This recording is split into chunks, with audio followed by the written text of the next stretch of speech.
बिस्मिल्लाहिर्रहमानिर्रहीम। अस्सलाम वालेकुम स्टूडेंट्स, माय नेम इज शाम गोरी और आज मैं आप लोगों के लिए स्टूडेंट क्लास 11 की फिजिक्स का टारगेट पेपर लेके आया हूं। तो स्टूडेंट आपको वीडियो को पूरा देखना है ताकि आपको हर चीज समझ में आए और इस टारगेट पेपर का लिंक मैंने डिस्क्रिप्शन में दे दिया है, तो वहां से जाके आप लोग डाउनलोड कर सकते हो स्टूडेंट। तो यहाँ पे सबसे पहले मैं आपके साथ पेपर पैटर्न डिस्कस करूंगा, उसके बाद फिर हम टारगेट पेपर की तरफ बढ़ते हैं कि आपको कौन से क्वेश्चंस करने चाहिए। चले भाई, तो यहाँ पे आपके पता ही होगा कि 3 सेक्शन बनते हैं आपके फिजिक्स के अंदर, और सेक्शन ए, सेक्शन बी और सेक्शन सी।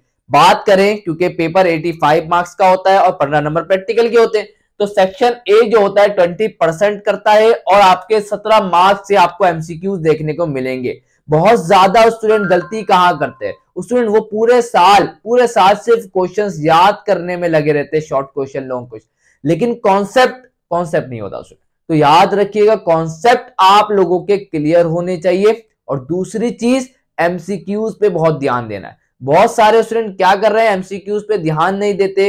एमसीक्यूज कॉन्सेप्ट से आते हैं स्टूडेंट, कॉन्सेप्ट वो थोड़े दिन बाद भूल जाते हैं, पढ़ा टॉपिक थोड़े दिन बाद पूछो भूल गए। तो इसीलिए एमसीक्यूज बहुत अच्छे तरीके से याद किया करें, समझा करें चीजों को, ताकि आपके एमसीक्यूज आसानी से निकल सके स्टूडेंट। क्योंकि आपको पता 17 मार्क्स जो है वो मजाक नहीं होते। एमसीक्यूज एक वाहिद चीज है जिसमें आपके नंबर नहीं कटेंगे स्टूडेंट, चाहे वो उर्दू हो चाहे वो इंग्लिश हो, सब में आपकी पूरी कोशिश होनी चाहिए कि आपके जो एमसीक्यूज है 17 नहीं तो कम से कम 15 तो करेक्ट करके आए स्टूडेंट।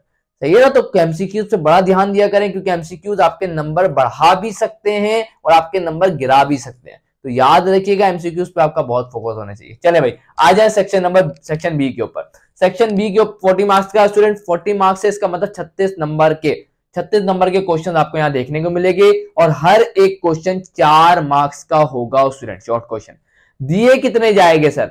14 क्वेश्चन आपको दिए जाएंगे स्टूडेंट, और उसमें से आपको 9 करने हो स्टूडेंट। 5 क्वेश्चन की चॉइस है, जिंदगी एकदम खुशगवार हो जाएगी आपकी।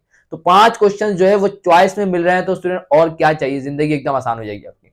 उसके बाद आ जाए सेक्शन सी के ऊपर, 40% है और 32 मार्क्स के। अब यहां थोड़ा सा मसला होता है स्टूडेंट, क्या कि आपको 3 क्वेश्चंस दिए जाते हैं, 2 क्वेश्चंस आपको अटेम्प्ट करने होते हैं। अब मसला कहां आता है कि आपको जो भी क्वेश्चन दिया जाएगा उसमें पार्ट ए और पार्ट बी दोनों होंगे। अब सपोज करें कि आपको पार्ट ए आता है, पार्ट बी नहीं आता, तो ये क्वेश्चन आप नहीं कर सकते। क्यों? क्योंकि आपको एक ही पार्ट आता है, दूसरा कैसे करेंगे? और एक पार्ट जो होगा ना, क्योंकि टोटल जो क्वेश्चन है वो कितने मार्क्स का होगा, 8 और 8 16, तो टोटल क्वेश्चन नंबर 1 16 मार्क्स का, अगर आप क्वेश्चन 2 कर रहे हैं 16 मार्क्स का, तो 16 और 16 32। तो इसका मतलब एक पार्ट कितने का होगा, एक पार्ट 8 का होगा स्टूडेंट। तो आपने ए कर लिया तो 8 नंबर तो मिल जाएंगे पूरे, तो वो फिर भी नहीं देगा, कुछ ना कुछ काट लेगा आधे नंबर। तो यहाँ पे ये आ गया 8, तो इसमें से 8 नहीं मिलेगा भाई। तो आपको क्वेश्चन जो है, लॉन्ग क्वेश्चन जो है फिजिक्स से निकालना कोई मुश्किल काम नहीं है, लॉन्ग क्वेश्चन। तो मैं आपको जो टारगेट पेपर दे रहा हूं, इंशाल्लाह उसकी प्रैक्टिस करेंगे, उसके क्वेश्चन याद करेंगे, उसके कॉन्सेप्ट सही करेंगे, तो जिंदगी एकदम आसान होगी। सारे क्वेश्चन इंशाल्लाह अल्हम्दुलिल्लाह आपको आपके पेपर में नजर आएंगे। चले भाई, अब स्टार्ट करते हैं टारगेट पेपर। उसमें टारगेट पेपर में सबसे पहले चैप्टर अगर आप देखें तो चैप्टर नंबर 1 क्या है, फिजिक्स एंड मेजरमेंट। उसमें इस चैप्टर से सिर्फ एक ही क्वेश्चन आने का चांस होता है स्टूडेंट, और वो क्या है कि आपसे वो पूछेगा find the equation is dimensionally correct. आपको इतनी प्रैक्टिस करनी है स्टूडेंट, डायमेंशंस की इक्वेशन कोई भी दे दी जाए, आप उससे प्रूव कर सके वो डायमेंशनली करेक्ट है स्टूडेंट।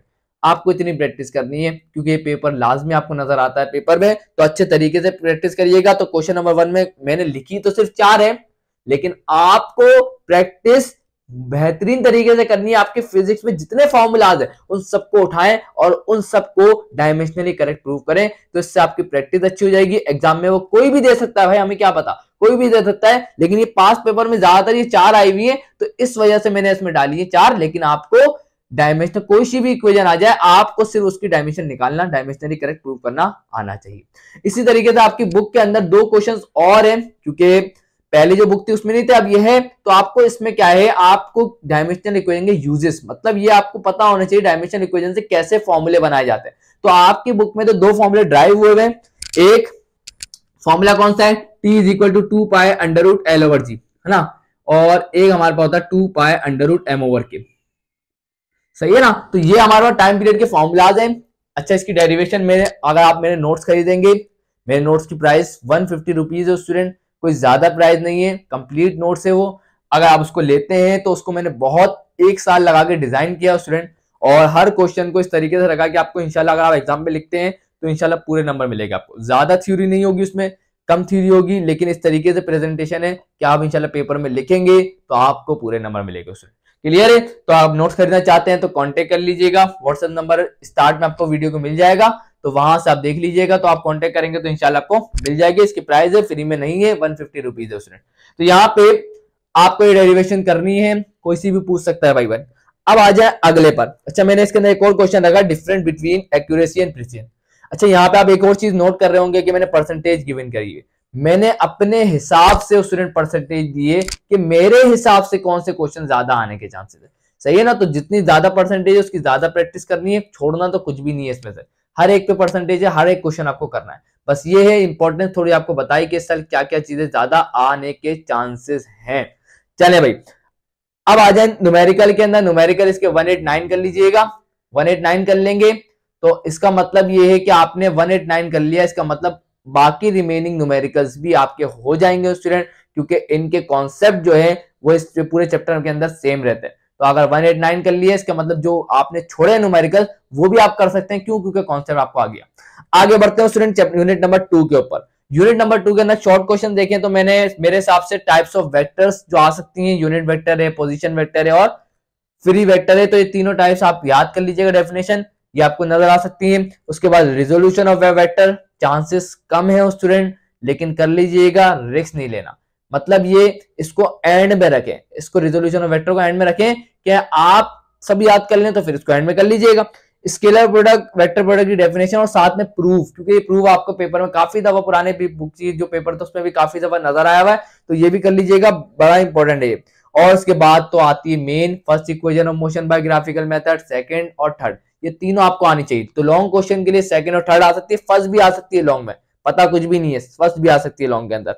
और उसके बाद लॉन्ग क्वेश्चन में मैंने रखा addition of vector by rectangular component. भले ये पेपर में आ चुका है स्टूडेंट, लेकिन वही वाली बात है, रिपीट हो सकता है, क्योंकि कंप्यूटर साइंस वाले के पेपर अलग बनता है, इंजीनियरिंग वालों का पेपर अलग बनता है। तो इसीलिए कह रहा हूं, ये जो मैंने 50% जिसपे लिखा हुआ है इस पूरे टारगेट पेपर के अंदर, वो इंजीनियरिंग वालों का जो पेपर हुआ था उसके हिसाब से 50% है। तो कंप्यूटर साइंस वाले ये लाजमी करिएगा, इंजीनियरिंग वाले इसको एंड में करें, 50% वाले को एंड में करें, जब उनके पास टाइम हो एक्स्ट्रा याद करने के लिए वो रख ले इसको। पेपर में आ भी सकता है भाई, रिपीट भी हो सकता है, पता थोड़ी होता है। तो 50% वाले को एंड में रखिएगा। इंजीनियरिंग वाले, कंप्यूटर साइंस वाले तो लाजमी करें, क्योंकि उनका कुछ नहीं पता, क्योंकि उनका पेपर मैंने नहीं देखा, तो वहां उनका पेपर अलग बनता है। तो यहाँ पे आगे बढ़े तो सबसे मोस्ट इंपॉर्टेंट क्वेश्चन जो है, जिसमें मैंने 80% भी लिखा हुआ स्टूडेंट, तो यहाँ पे लॉन्ग क्वेश्चन में प्रोजेक्टाइल मोशन, उसकी अजम्पशंस, पूरा कंप्लीट टॉपिक की बात कर रहा हूं मैं। प्रोजेक्टाइल मोशन क्या है, उसकी डेफिनेशन, उसके बाद उसकी अजम्पशंस और उसके बाद उसकी 4 डेरिवेशन स्टूडेंट। वो चारों डेरिवेशन अच्छे तरीके से प्रैक्टिस करिएगा स्टूडेंट। चले भाई, ये चैप्टर कंप्लीट। इसके न्यूमेरिकल कौन कौन से कर लेने चाहिए आपको, 1 2 3 5, ये बड़े इंपॉर्टेंट है, ये कर लेंगे आपका काम हो जाएगा। बाकी अगर टाइम है तो वही वाली बात है, प्रैक्टिस करने में क्या जा रहा है, वो भी कर लें भाई, मुश्किल थोड़ी है। तो ये इंपॉर्टेंट है ज्यादा, इसको पहले करना है, और बाकी टाइम बचे तो वो भी जो रिमेनिंग है वो भी कर लीजिएगा भाई। न्यूमेरिकल से तो फ्री नंबर मिलते हैं ना। चले भाई, आ जाए यूनिट नंबर 3 डायनेमिक्स के अंदर। शॉर्ट क्वेश्चन इसके अंदर सिर्फ यहाँ पे क्या है, state Newton's laws of motion, जिसपे 70% है, आ सकते हैं ना भाई आप। उसके बाद मेन इंपॉर्टेंट क्वेश्चन जो है इस चैप्टर का स्टूडेंट, वो क्या है, शॉर्ट क्वेश्चन जो आ सकता है, एंगल ऑफ रिपोज की डेफिनेशन, एंगल ऑफ फ्रिक्शन की डेफिनेशन और relation between angle of friction and angle of repose, लाजमी देख लीजिएगा, ये आने का बड़ा चांस है स्टूडेंट। लॉन्ग क्वेश्चन की बात करें तो इस चैप्टर से एक लॉन्ग क्वेश्चन पेपर में आज आने के बहुत ज्यादा चांसेस है स्टूडेंट। वो क्या है, elastic collision in one dimension, 90% तक मैंने लिखा है, इसका मतलब बहुत ज्यादा ही इंपॉर्टेंट है, किसी हाल में नहीं छोड़ना। और इसकी टोटल 2 डेरिवेशन थी, मतलब डेरिवेशन तो एक है, जिसमें आप एक V1 निकालते हैं, V2 निकालते हैं, तो वो पूरी कंप्लीट आपको प्रैक्टिस करनी है सही तरीके से स्टूडेंट। और दूसरा कम चांस है लेकिन आ सकता है, क्या है, law of conservation of momentum और derive the equation for 2 colliding bodies. तो ये छोटी सी जो आप m1u1 प्लस का m2u2, तो वो भी कर लीजिएगा। आ गई तो लॉन्ग में भी आ सकती है, कम चांस है लेकिन। आ जाए इसके न्यूमेरिकल पे 1 2 4 5 7 कर लीजिएगा। मोस्ट इंपोर्टेंट ये है, इसको कर लेते हैं तो इसका मतलब ये है कि बाकी रिमेनिंग न्यूमेरिकल्स आप करने के काबिल हो जाएंगे। तो उसे भी देख लीजिएगा भाई, छोड़ने नहीं है, कर लीजिएगा न्यूमेरिकल। तो ये इंपॉर्टेंट है, इसको पहले करना है। बाकी जो बचे बार बार ये कह रहा हूं, ये इंपॉर्टेंट है, पहले ये करिए और उसके बाद टाइम बचे तो वो जो रिमेनिंग है वो भी देख ले भाई। उसके बाद आया चैप्टर, क्योंकि स्टार्टिंग के चैप्टर न्यूमेरिकल के लिए बहुत ज्यादा इंपॉर्टेंट है। चैप्टर नंबर 4 पर आ जाऊं student, rotational and circular motion. इससे मैंने जो शॉर्ट क्वेश्चन है वो 3 ही निकाले। एक, angular velocity and angular acceleration की डेफिनेशन और उसके फॉर्मूला। इतना इंपॉर्टेंट नहीं है, जब भी मैंने कुछ भी मेंशन नहीं किया, कोई परसेंटेज मेंशन नहीं किया, इतना इंपॉर्टेंट नहीं है, लेकिन आपको डेफिनेशन याद करने की क्या जरूरत है, याद ही रहती है जिंदगी भर। कोई आपसे पूछेगा एंगुलर वेलोसिटी क्या है, तो आप क्या बोलेंगे, rate of change of angular displacement, इसको एंगुलर वेलोसिटी, सही है ना। फॉर्मूला क्या है, आप लिखेंगे omega is equal to theta divide by T. तो इसमें कोई याद करने वाली चीज नहीं है, खुद ही याद हो जाती है। आगे बढ़ते हैं क्वेश्चन नंबर 2। क्वेश्चन नंबर 2 बहुत इंपॉर्टेंट क्वेश्चन है, बहुत इंपॉर्टेंट क्वेश्चन है। क्या है, relation between linear and angular quantity. उसमें आपने 3 रिलेशन पढ़े, एक S is equal to R theta, दूसरा v is equal to R omega, तीसरा a is equal to R alpha. ये तीनों रिलेशन आपको ड्राइव करना आने चाहिए। पेपर में शॉर्ट क्वेश्चन आपको नजर आ सकता है, या तो वो डायरेक्ट ये लिख देगा derive a is equal to R alpha, derive v is equal to R omega, derive s is equal to R theta, या वो लिख के देगा relation between linear displacement and angular displacement, मतलब s is equal to R theta prove करना है। Relation between linear velocity and angular velocity, इसका मतलब v is equal to R omega prove करना है। और relation between linear acceleration and angular acceleration, इसका मतलब a is equal to R alpha prove करना है। मैंने आपको बता दिया किस तरीके से क्वेश्चन आ सकते हैं, तो आपको पता होना चाहिए कैसे आ सकते हैं। चले भाई, आगे क्या है, आगे आ सकता है डिस्कस। अच्छा, ये क्वेश्चन पेपर में आ चुका है ना, 50%। इसका मतलब इंजीनियरिंग वालों के लिए तो ये इंपॉर्टेंट क्वेश्चन बिल्कुल भी नहीं है। मैं तो बोलूंगा छोड़ दो भाई, पहली फुर्सत में छोड़ दो, ये क्वेश्चन रिपीट होने का चांस बहुत कम है, बहुत कम है, क्योंकि इतना इंपॉर्टेंट क्वेश्चन नहीं है। आ चुका है तो इंजीनियर वालों को तो मैं बोलूंगा छोड़ दें, कंप्यूटर साइंस वालों को तो मैं बोलूंगा करे भाई, पता नहीं उनका पेपर मैंने नहीं देखा, तो वो देखने के बाद ही कुछ कह सकते हैं, तो कर लें तो वो ज्यादा अच्छा है भाई। लॉन्ग क्वेश्चन की अगर हम बात करें तो state and explain the law of conservation of angular momentum, इसके आने के चांस स्टूडेंट है 80% तक चांस है स्टूडेंट, आ सकता है स्टूडेंट। लेकिन उससे भी ज्यादा चांस किसके भाई, उससे भी ज्यादा चांस है ऑर्बिटल वेलोसिटी और उसका expression orbital velocity of satellite का। तो ये दोनों इंपॉर्टेंट लॉन्ग क्वेश्चन है, और सेंट्रीपिटल एक्सीलरेशन वाला क्वेश्चन 50% है, इसका मतलब पेपर में आ चुका है, सही है ना। तो इसका मतलब आप छोड़ सकते हैं, लेकिन चांस वही बोलूंगा, क्वेश्चन जब आप सब कर लें तो 50% वाले भी कर लीजिएगा भाई, रिस्क नहीं लेना, क्योंकि ये बड़े इंपॉर्टेंट क्वेश्चन थे जो पेपर में आए 50% वाले, सही है ना। तो बड़े इंपॉर्टेंट क्वेश्चन थे, तो रिपीट तो होगा भाई, कोई ना कोई तो रिपीट होगा इसमें, ये बात तो कंफर्म है। तो इसीलिए रिस्क जिसको लेना है वो ले, लेकिन मैंने इसका टारगेट पेपर रखने का मकसद ये है, टाइम है तो कर लें भाई, टाइम है तो कर लें। चले भाई, आ जाए चैप्टर नंबर 5 पर, वर्क पावर और अच्छा, इसके न्यूमेरिकल तो लिखे हुए आप देख लेंगे, बार बार यही कह रहा हूं, पहले ये मोस्ट इंपोर्टेंट न्यूमेरिकल ये वाले करेंगे, टाइम मिला तो दूसरे भी कर लीजिएगा। चले भाई, चैप्टर नंबर 5 पे देखें, वर्क पावर एनर्जी में, तो पहली चीज formula of kinetic energy drive करें। आ सकता है शॉर्ट क्वेश्चन भाई, क्यों नहीं आ सकता। उसके बाद स्टेट, अच्छा ये तो मोस्ट इंपोर्टेंट क्वेश्चन है स्टूडेंट शॉर्ट क्वेश्चन के लिए, इसे तो किसी भी हाल में नहीं छोड़ना आप लोगों को, इंशाल्लाह आपको नजर आएगा पेपर में। शो दैट, साबित करके बताएं, ये क्वेश्चन इस तरीके से भी पूछा जाता है, show that work done in gravitational field is independent upon path, तब भी आप ये करेंगे, चाहे वो पेपर में ये कहे कि show that gravitational field is a conservative field, तब भी यही क्वेश्चन है स्टूडेंट। तो इसके 80% चांस है, किसी हाल में नहीं छोड़ना। उसके बाद तीसरे पे आ जाए, वर्क एनर्जी इक्वेशन स्टूडेंट, बड़ी इंपॉर्टेंट है, ये आप कह सकते हैं वर्क एनर्जी थ्योरम, जिसे हम कहते हैं W is equal to change in kinetic energy, बड़ी इंपॉर्टेंट इक्वेशन है, किसी हाल में नहीं छोड़िएगा।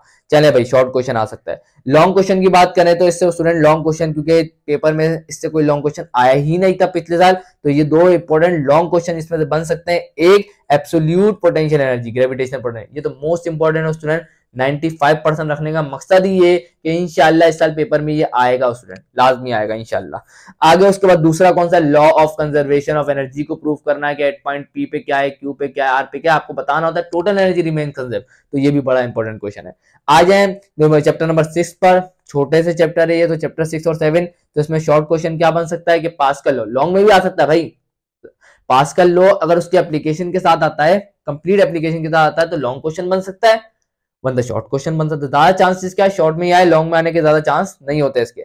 आज उसके बाद दूसरा, आर्किमिडीज प्रिंसिपल की स्टेटमेंट भाई, और उसके फैक्टर्स अफेक्टिंग, और तीसरा लेस इंपॉर्टेंट है, लेकिन कर लें, सरफेस टेंशन और उसकी एप्लीकेशन। चैप्टर नंबर 7 पे आ जाए। चैप्टर नंबर 7 से दो शॉर्ट क्वेश्चन मैंने निकाले स्टूडेंट। क्या है कि डिफरेंस बिटवीन याद कर लीजिएगा, स्ट्रीमलाइन, लेमिनार और स्टेडी, ये तीनों एक ही नाम है, मैंने लाइन बना के लिखा हुआ, पेपर में कोई भी कह सकता है, एंड टर्बुलेंट फ्लो। चांसेस कम है, चांसेस कम है, कर लेंगे बेहतर है। एंड में रखिएगा इसको ना, 55% चांसेस का मतलब इसको एंड में रखें, टाइम मिल गया तो कर लें। और दूसरा वाला तो बहुत इंपॉर्टेंट है स्टूडेंट, इक्वेशन ऑफ कंटिन्यूटी जो आपने पढ़ी है ना, तो वो आपको यूज करके निकालना भाई। A1 V1 जो है ना is equal to A2 V2, वो आपको ड्राइव करना है। और आपको पता होना चाहिए कि लॉ जो हमारे पास इक्वेशन ऑफ कंटिन्यूटी है वो किस पे बेस करती है, law of conservation of mass पे बेस करती है। तो यहाँ पे आपको पहले मास फ्लो रेट बताना होगा, मास फ्लो रेट की डेफिनेशन क्या है, तो वो पूछा जा सकता है इसके साथ बनके। लॉन्ग क्वेश्चन की बात करें तो लॉन्ग क्वेश्चन में आ सकता है टर्मिनल वेलोसिटी को डिफाइन करें भाई, टर्मिनल वेलोसिटी होती क्या है और उसका एक्सप्रेशन जो है टर्मिनल वेलोसिटी के स्फेरिकल बॉडी के लिए क्या होगा। बड़ा इंपॉर्टेंट है स्टूडेंट, लाजमी करना है इसको। और दूसरा क्वेश्चन बर्नौली प्रिंसिपल जो पेपर में आ चुका है, तो इसका मतलब इस साल के लिए लेस इंपॉर्टेंट हो चुका है। तो वही वाली बात है, 50% है लेकिन है इंपॉर्टेंट। टाइम मिले कर लीजिएगा, टाइम नहीं है तो भाई छोड़े, भाई क्या करें भाई, टाइम नहीं है, टाइम है। आपको लगता है कि आपने भाई बाकी जो चीजें थी आपने बेहतरीन तरीके से, आपको अपने पर भरोसा है कि एकदम बेहतरीन हो गई है, तो भाई इसको भी ऐड कर ले भाई, कर लें। चले भाई आ जाए चैप्टर नंबर 8 के ऊपर। शॉर्ट क्वेश्चन क्या क्या है भाई, इलेक्ट्रिक फ्लक्स बना सकता है और इलेक्ट्रिक फ्लक्स की डेफिनेशन के साथ वो पूछा जा सकता है कि भाई एक डेरिवेशन थी, electric flux through a charge enclosing जो भी सरफेस थी, तो वो आपको बड़ा इंपॉर्टेंट टॉपिक है स्टूडेंट, तो वो लाजमी कर लीजिएगा, वो भी शॉर्ट क्वेश्चन में आ सकता है। और उसके बाद इलेक्ट्रिक फील्ड इंटेंसिटी, अच्छा ये तो बड़ा इंपॉर्टेंट क्वेश्चन है स्टूडेंट, बड़ा इंपॉर्टेंट क्वेश्चन है, क्वेश्चन नंबर 2 के इलेक्ट्रिक फील्ड को डिफाइन करो। भले वो ये पूछे ना पूछे उसकी मर्जी है, आ सकता है ना। उसके आगे वाला क्वेश्चन बड़ा इंपॉर्टेंट है स्टूडेंट, पेपर में कैसे पूछता है, electric field as potential gradient. इसका क्या मतलब है, इलेक्ट्रिक फील्ड का मतलब होता है ई, इलेक्ट्रिक फील्ड का मतलब होता है ई, एज का मतलब इक्वल टू लगा दे, electric field as potential gradient, potential का मतलब होता है पोटेंशियल डिफरेंस और ग्रेडियंट का मतलब होता है डिवाइडेड बाय डिस्टेंस। तो स्टूडेंट ये चीज आपको प्रूव करने का बोलता है और बच्चे समझ ही नहीं पाते स्टूडेंट, तो इसी को तो कहते हैं electric field as potential gradient. किसी भी चीज को डिस्टेंस से डिवाइड करते हैं उसे कहते हैं ग्रेडियंट, तो पोटेंशियल को डिस्टेंस से डिवाइड करेंगे पोटेंशियल ग्रेडियंट, वेलोसिटी को डिस्टेंस से डिवाइड कराएंगे तो वेलोसिटी ग्रेडियंट। तो याद रखिएगा बड़ी इंपॉर्टेंट चीज है, वो बड़ी इंपॉर्टेंट डेरिवेशन है, किसी हाल में नहीं छोड़नी स्टूडेंट। तो यहाँ पे मैंने लिखा हुआ भी है डायरेक्ट, वो ये भी कह सकता है E is equal to negative V divide by prove करो, या तो फिर लिख सकता है electric field as potential gradient prove करो, मतलब यही प्रूव करना है। आगे आ जाओ स्टूडेंट, इसमें से लॉन्ग क्वेश्चन तो इस बार कोई नहीं आ सकता स्टूडेंट, क्यों, क्योंकि एक लॉन्ग क्वेश्चन था इलेक्ट्रिक डाइपोल, लॉन्ग क्वेश्चन जो पेपर में इस साल आ चुका था, तो उन्होंने क्या किया, रिड्यूस ही कर दिया उसको, रिड्यूस सिलेबस के मुताबिक उन्होंने उसको रिड्यूस ही कर दिया, वैसे भी उनको नहीं देना था तो रिड्यूस करके भी उन्होंने हम पे एहसान नहीं किया कुछ। Chapter number 9 capacitor, student capacitor से पहले जो क्वेश्चन मैंने रखा है बहुत इंपॉर्टेंट क्वेश्चन है student, series and parallel combination, दोनों में से कोई ना कोई इंशाल्लाह नजर आ ही सकता है आपको। और दूसरा क्या है, define capacitance and drive the expression. अच्छा ये जो क्वेश्चन है ना एनर्जी स्टोर इन कैपेसिटर, ये इस साल पेपर में आ चुका है, तो इसे आप छोड़ दें क्योंकि इतना इंपॉर्टेंट नहीं है, ये छोड़ देंगे तो अच्छा है, कोई काम का नहीं है। चैप्टर नंबर 3 कर लें तो बेहतर है। चैप्टर नंबर 3 जो है आपके पास लॉन्ग क्वेश्चन में आ सकता है, ये मैंने शॉर्ट क्वेश्चन लॉन्ग क्वेश्चन दोनों में रख दिया, किसी में भी पूछा जा सकता है, तो वो आप देख लीजिएगा, लेकिन तैयारी लॉन्ग के हिसाब से करिएगा क्योंकि बड़ा इंपॉर्टेंट लॉन्ग क्वेश्चन इस साल आने के चांसेस ज्यादा है इसके, ठीक है ना। तो इस चैप्टर से एनर्जी स्टोर जो आया था शॉर्ट में आया था ना, अब ये लॉन्ग में आने के चांसेस ज्यादा है, चार्जिंग एंड डिस्चार्जिंग। तो आपको इसमें क्या करना है, पहले तो आपको इसकी थ्योरी लिखनी है, एक्सप्लेनेशन लिखनी है, इसकी जो डायग्राम थी चार्जिंग वाली डिस्चार्जिंग वाली डायग्राम वो बनाएंगे, और उसके बाद इसके रिजल्ट जो थी जो चीज दी थी आपको सब कुछ लिखनी होगी, इक्वेशन जो थी ड्राइव की लिख ली थी वो, उसके बाद टाइम कांस्टेंट जो था वो, तो कंप्लीट टॉपिक लिखना है आपको, तो मेरे नोट्स कर देंगे उसमें कंप्लीट लिखा हुआ है। चले भाई आगे आ जाओ स्टूडेंट, लॉन्ग क्वेश्चन क्या आ सकता है, लॉन्ग क्वेश्चन आ सकता है कि capacitor of a capacitor, define the capacitance of a capacitor क्या है भाई, और उसके बाद जो इसका एक्सप्रेशन है A epsilon not divide by D, जब फ्री स्पेस होता है और जब हमारे पास कोई डाइलेक्ट्रिक इंसर्ट कर देते हैं तो फॉर्मूला क्या हो जाता है, A epsilon naught into epsilon R divide by D. तो ये दोनों फॉर्मूलाज आपको ड्राइव करने हैं, सही है ना। तो इसकी डेरिवेशन है, पेपर में पूछी जा सकती है, कम इंपॉर्टेंट है लेकिन कर लीजिएगा, अच्छा है कि आने के चांसेस है बहुत ज्यादा ही है, मतलब इतने कम चांसेस नहीं है लेकिन है चांसेस काफी, तो छोड़ना नहीं है किसी भी सूरत में, बस मैं क्या कह रहा हूँ छोड़ना नहीं, 90% तक मैंने इसको रखा है। क्यों, इस साल क्योंकि ज्यादा लॉन्ग क्वेश्चन आ चुके हैं पिछले साल पेपर में इंपॉर्टेंट वाले, तो इस बार इसका चांसेस है आ जाइए। चैप्टर नंबर 10 डीसी सर्किट की बात करते हैं। तो डीसी सर्किट के अंदर लेस इंपॉर्टेंट है student question 1, what is the difference between EMF end voltage, come important है, सही है ना, लेकिन कर लें तो बेहतर है। दूसरा वेरी इंपॉर्टेंट क्वेश्चन है स्टूडेंट, रेजिस्टिविटी की डेफिनेशन और उसका जो डिपेंडेंट अपॉन टेम्परेचर है वो आपको कर लेना है, बेहतरीन तरीके से बोलना नहीं है। उसके बाद दूसरा temperature coefficient of resistance definition करनी है, तो उसमें कितना टाइम लगेगा कर लीजिएगा, पूछी जा सकती है। कॉम्बिनेशन ऑफ रेजिस्टर्स, अच्छा वो जो आप डेरिवेशन करते हैं ना रेजिस्टिविटी की टेम्परेचर वाली, तो उसी के अंदर टेम्परेचर कोएफिशिएंट ऑफ रेजिस्टेंस आता है। तो अगर पेपर में सिर्फ टेम्परेचर कोएफिशिएंट ऑफ रेजिस्टेंस को ड्राइव करने का बोला, इसका मतलब वो वहीं से आएगा, फॉर्मूला आपको पूरा वही ड्राइव करना होगा जो आपने रेजिस्टिविटी की डेरिवेशन में किया होगा। उसके बाद हमारे पास कॉम्बिनेशन ऑफ रेजिस्टर्स जो है वो बड़ा इंपॉर्टेंट क्वेश्चन है स्टूडेंट, जो सीरीज और पैरेलल कॉम्बिनेशन है, किरचॉफ लॉस आपको ड्राइव करनी होती है। और आखिरी में किरचॉफ के लॉस जो बड़े इंपॉर्टेंट है, दो ही लॉ हैं, तो अच्छे तरीके से उनकी स्टेटमेंट और एक छोटी बहुत एग्जांपल कर लीजिएगा। तो यहाँ पे बाकी जो लॉन्ग क्वेश्चन जो आने के चांसेस थे, क्योंकि उन्होंने पूरा टॉपिक ही रिड्यूस कर दिया, व्हीटस्टोन ब्रिज, पोटेंशियोमीटर, तो वो हटा दिया, तो अब उसमें तो लॉन्ग क्वेश्चन तो कोई बन नहीं सकता। आ जाए चैप्टर नंबर 11 की तरफ।